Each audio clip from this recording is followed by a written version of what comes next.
Hey guys, it's Shannon and John from That DIY Couple. And today we're going to tell you about the 7 things that we do spend money on.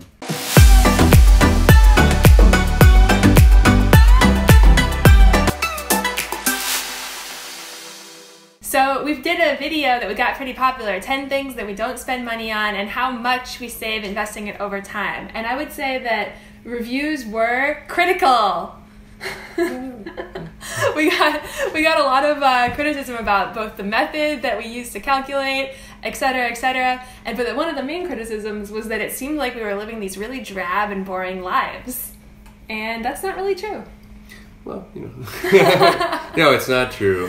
So we want to talk about the things that we do spend money on, which I think might be a little bit different than what normal people or other people, I think we're somewhat normal, other people spend money on. So guys, our whole thing is that you should do what feels right and makes sense for your financial goals. And we really want you to take away from this that our life might be different than yours, but you should use this video as a chance to think about what you do want to spend money on and what you don't want to spend money on, and then tailor your own list so it suits your needs. So the method that we're going to use for this video is that we are going to show you something that we spent a premium price on, and then compare it to a cheaper option. Now, you might take issue with how much we spent or the cheaper option that we choose, but we're going to give you a link to the spreadsheet where you can see all of the assumptions that we made, and you can check our math.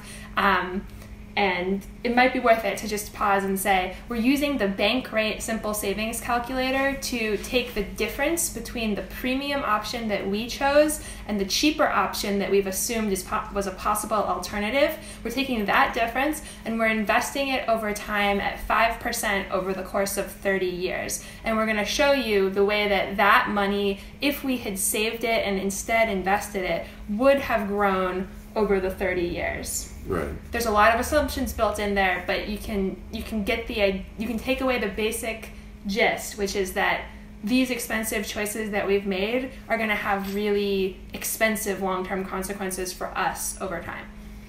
Yeah, so the number one thing that we spend money on, it's probably the most money that we've spent on any single thing in our lives, is on our education. We both went to Ivy League schools for college, and we both went to law school. I went to an Ivy League law school, and you went to a very prestigious, also expensive law school.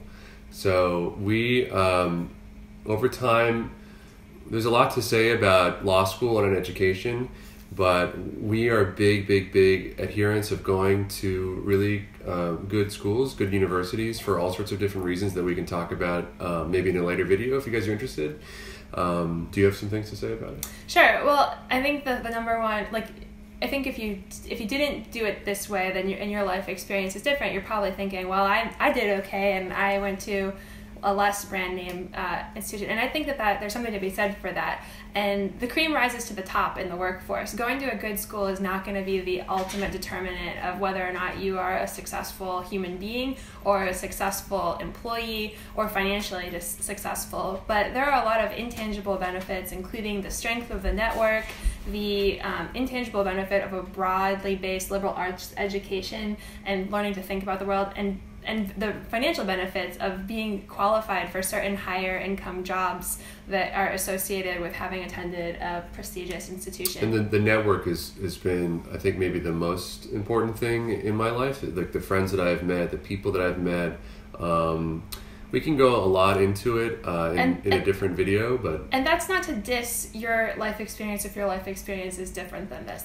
We're speaking from our own personal experience, and so we spent a pretty penny on going to really brand name schools. So we spent about $660,000 in our combined educations, and that is assuming that we paid everything out of pocket. The reality is not quite that, because we both had financial aid in various ways, and we both had a combination of grants and federal loans and private loans. Scholarships. So it gets really complicated, but just for simplicity's sake, we're saying that we spent $660,000 on our education. Which is 2 adults Ivy League undergrad, assuming $45,000 per year for tuition for 4 years, plus 2 adults at a premium top 15 law school, assuming $55,000 per year for 3 years. So that's 7 years of school, 2 adults in the sort of most premium option. What we could have done is we could have gone in-state, paid in-state tuition at a local state university for 4 years, or we could have studied out of state at the cheapest law school that we could find, which was the University of Arkansas. So the difference is $502,000. It's $502,528. And the difference invested comes to $2,245,000. So that's how much it's going to cost us over 30 years to have gone to the really brand name schools versus doing the most cheap option. Now, what this doesn't include is it doesn't include the cost of borrowing, because we also took out some debt, which would have made in order to go to undergrad and law school, which makes it even more expensive. It also doesn't include the cost of living, because we assumed that that would be stable, and it also doesn't include the cost of not having worked during law school or undergrad, which a lot of people can do like a work study, they can go to community college and work at the same time. So it doesn't include the loss. And we did do that, yeah. I mean, we did a little bit of that, but not to the extent that some people can do it. So it doesn't include our lost wages during that time. On the other side, it doesn't include the intangible benefits of an Ivy League education, like we talked about, the higher income that we're now able to obtain as a result of having gone to premium brand name schools. There are certain like financial jobs and legal jobs that just are not available to you if you don't have that stamp of approval on your resume. That's not to say that you're not qualified. They may not be available. They may be more difficult to obtain for various reasons. There are some in finance where they just do not recruit it, like other than really, for better or for worse. For better, and that's not to say that people who don't go to those schools would not be qualified to do them. It's just that that door would not be open for a variety of social and cultural reasons that it's too much to get into for this video. So long story short, we spent a fair amount of a large, insane, astronomical amount for a premium name brand education. We can do a whole nother video if you guys are interested on whether or not we think that that's worth it. I'm sure there's lots of people who don't think it's worth it, but that's been our journey and our story. And I think the takeaway is that if you're like a young person considering entering college now, you should go into it fully aware of the difference in cost over time, over 30, 60 years of that money that you could otherwise invest, and make sure that it's really worth it to you. The second thing that we do spend money on are luxury vacations. So this is something that we have learned over time we really, really value. We like to go on a vacation internationally once a year. We've been doing that probably for the last 7 or 8 years. And there have been a couple of years where we've actually gone 2 times on a vacation somewhere international. So we are big advocates of paying money for experiences over physical goods. And vacations to us, we both love traveling. We kind of met in the context of traveling in college. And vacations for us... send John abroad to do an internship. Yeah, vacations for us are really special and a time for us to learn and explore and be with each other. I don't think that we would give that up for basically anything, right? Yeah, absolutely. We've taken some amazing trips. We went, recently we went to Greece, we went to Austria. I recently went with some girlfriends to Iceland. Went to Sweden. We went to Sweden. And I lived for a period of time in Brazil, and we visited there. I lived for a period of time in Spain. We visited there. I lived in Switzerland. We visited there. I lived in India for a summer. I lived in France for a summer. Yeah.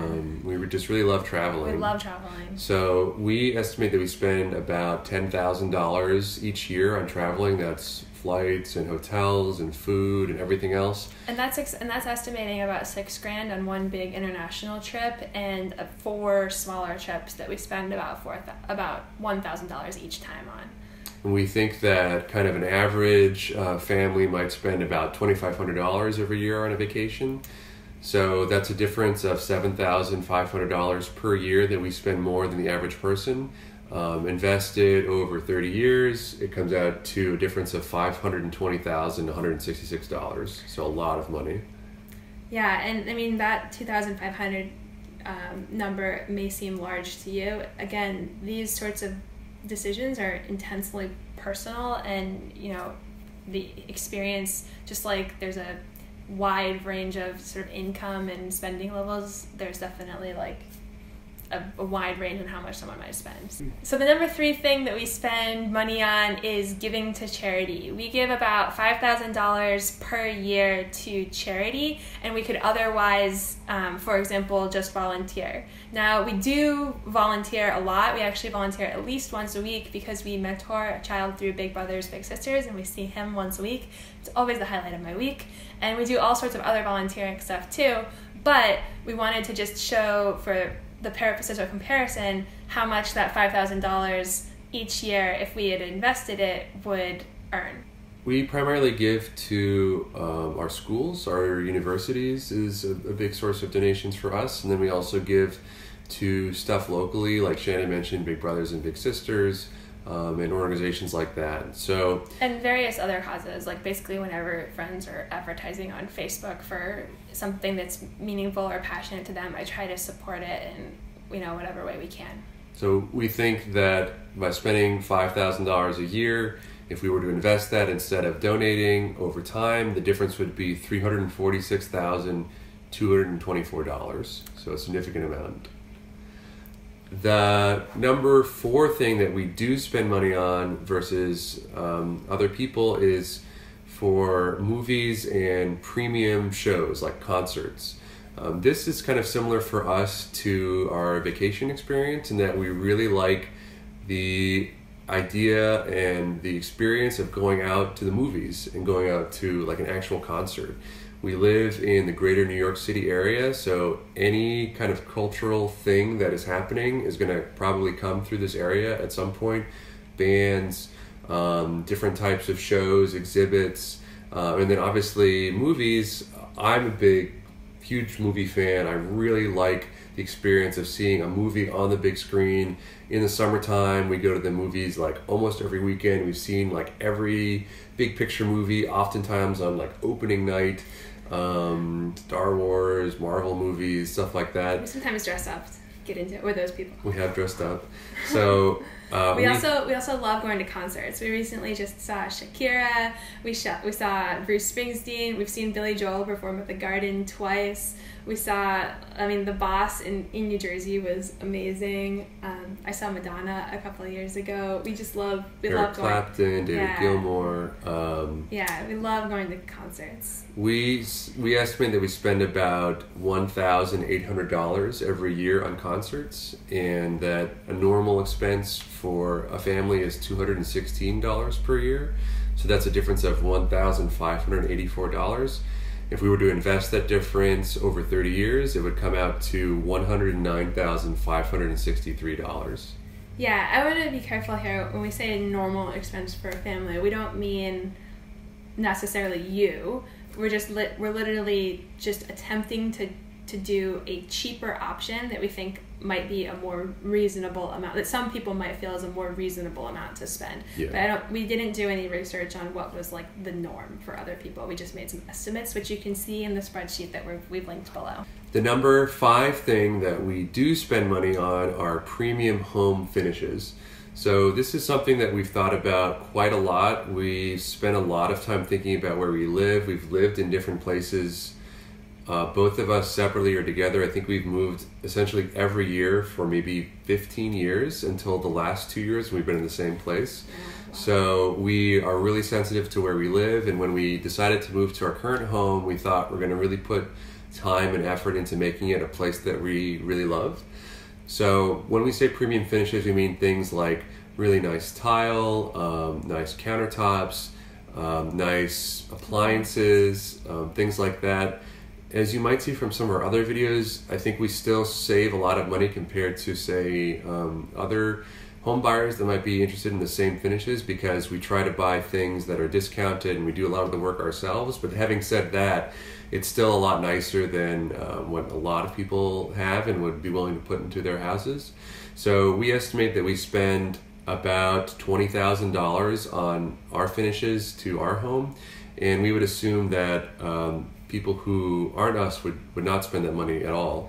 So this is an incremental difference. We're saying that we think that over the course of owning this home, in total, between the higher end appliances and higher end countertops and finishes and paints and flooring and roof when it needs to be replaced and all of those options, we tend to get the higher premium version of those things.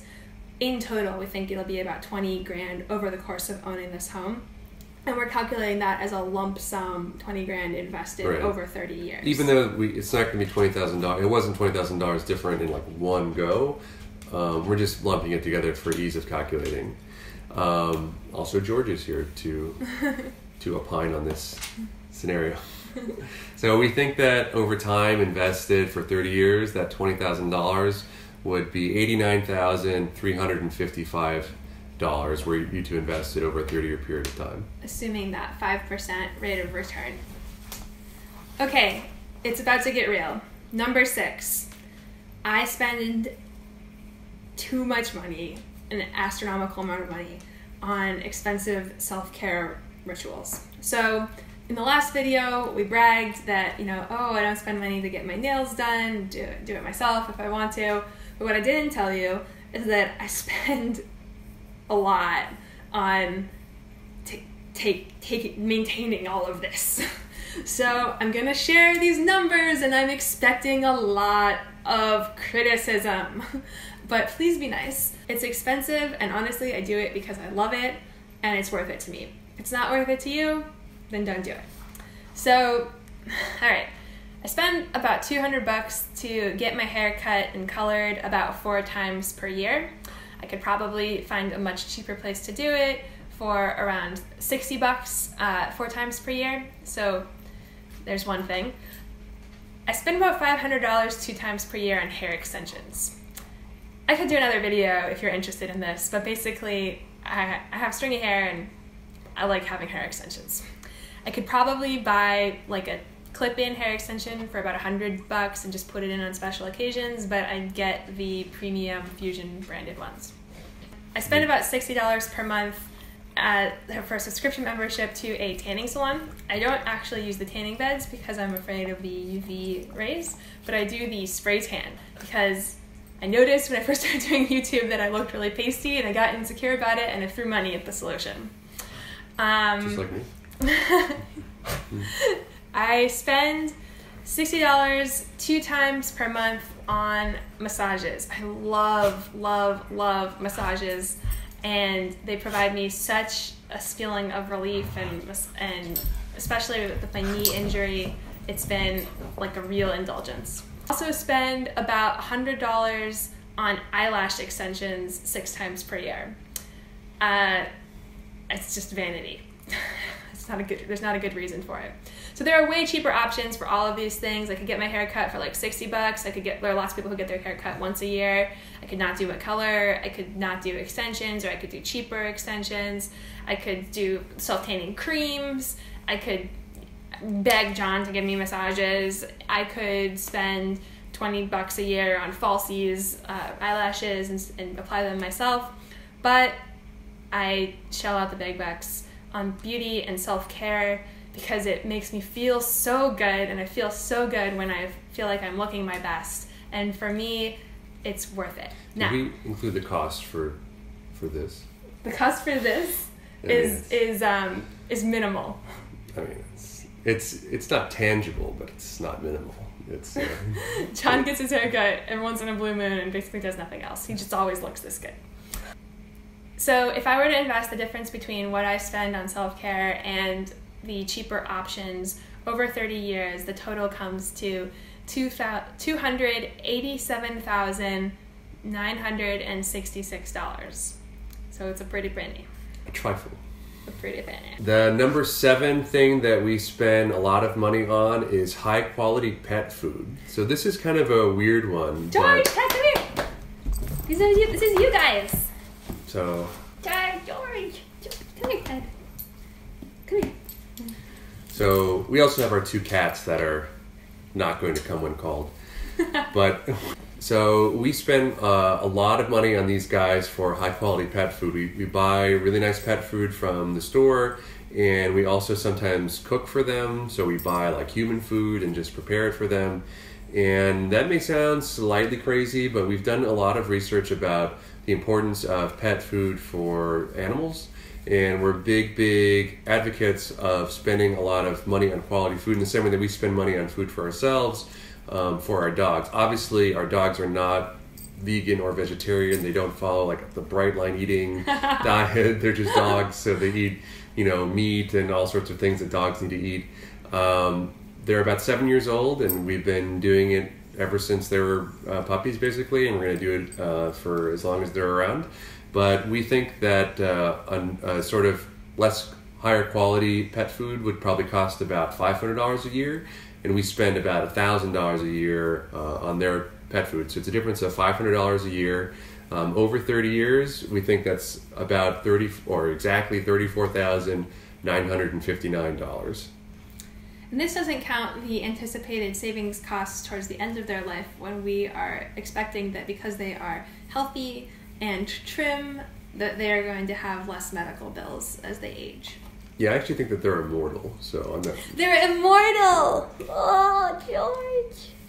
The bonus for actually doing 8, not 7, 8. The 8th thing that we do spend a lot of money on is luxury entertaining at home. So we like to party. We like to party.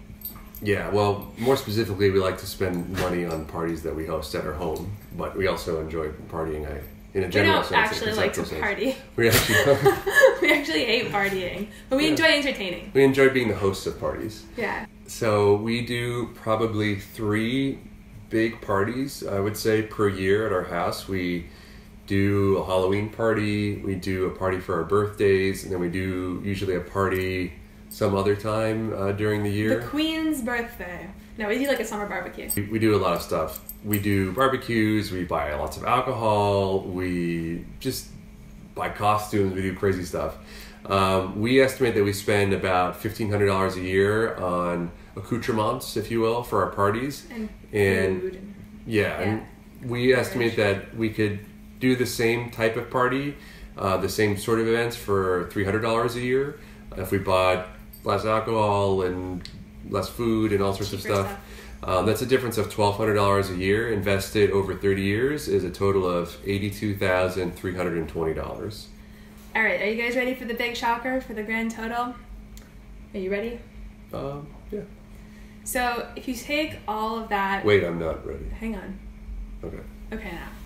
If you take all of that stuff, the difference between the premium amount that we spend, and the more modest and normal amount that is possible to spend, the total over the course of our lives, 30 years from now invested, comes to $3,716,930.